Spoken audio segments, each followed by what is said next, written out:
ate Kamu up. Lala put the cherry on top, and Kamu broke a rule. Y'all, this is your Big Brother live feed update and your spoiler alert.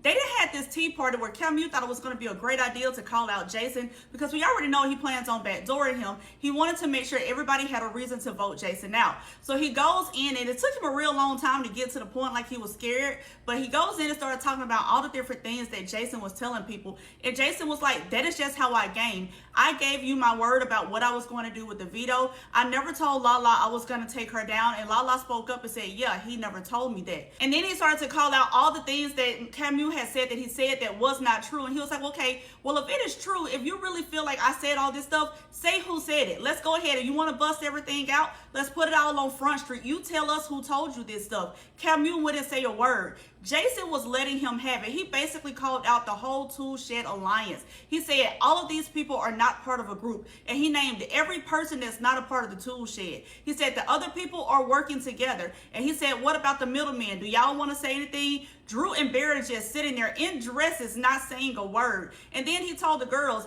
if I do go home, I'm going to sit back and laugh while all these guys pick y'all apart one week after the other. Y'all, he called out Angela. He said, Angela, you're the only person I told that I was going to go after Kamu, Haley, and Chuck, and I told you this last night. So how is he saying that he knows that? Angela swore up and down that she didn't say anything like that. She started to try to make it seem like she was about to cry, but he was like, okay, if you didn't say it, who said it then? So Lala was trying to figure out why her and Jason are the target this week and why they feel like they're such a big threat. So Lala addressed the whole thing about the whole house being upset with her because she wanted them to go to bed early and all that. She said that was one night, and I apologized to every person. She was like, I just wanted to keep the house clean, be a good roommate, because as y'all can see now, we got ants all over the place. Y'all, then Lala called out Kamu. She said, but honestly, Kamu, you did say that we were the biggest targets. We were the biggest threats. Maybe you forgot you said that, but you did say that, and now you're saying that you didn't say it. And she was like, it's okay for you to call out Jason in his game, but why aren't you calling out anybody else's game? How do you decide who game you're going to bust out and who game you aren't?